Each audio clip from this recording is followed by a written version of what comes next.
It's certainly been another interesting year for the aviation industry, with several curveballs being thrown at it, maybe on January 1st, that we wouldn't have necessarily expected. Notably, the year has seen staff shortages alongside the conflict in Ukraine, which have all impacted aircraft manufacturers, but generally speaking, it's really safe to say that it has affected everyone, not just solely these companies. As briefly touched on at the beginning of each calendar year, aircraft manufacturers will set realistic targets for their operations for that calendar year ahead. One of the most talked about and substantial numbers is how many aircraft they expect to deliver.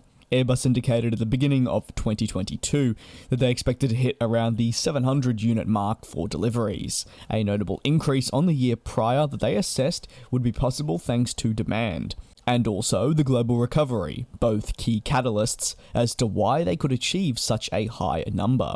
Ultimately now, they've seemingly confirmed the news I think that many of us were able to predict, that being that themselves as an aircraft manufacturer will not make the target it laid out at the beginning of this calendar year, therefore falling short.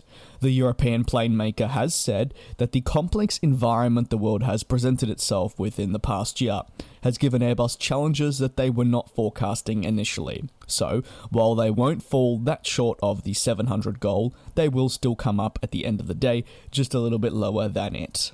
Airbus currently sits at 565 deliveries following the November order and deliveries figures coming through, and with 68 aircraft delivered last month, it would take a monumental yet also unrealistic push to make the hopes and aspirations of the company a firm reality.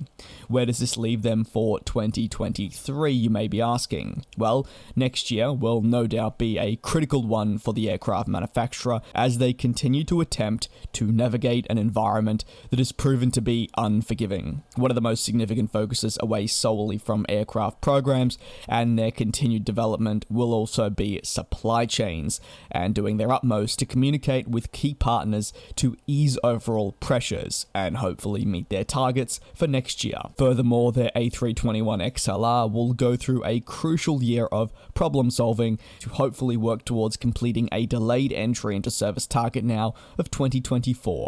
Meanwhile, their road to being more sustainable will be at the forefront, just like in previous years. And if you're interested in watching more firm analysis content, you can check out the second channel Globetrotting, where I'll be taking a look at the future of Airbus very soon.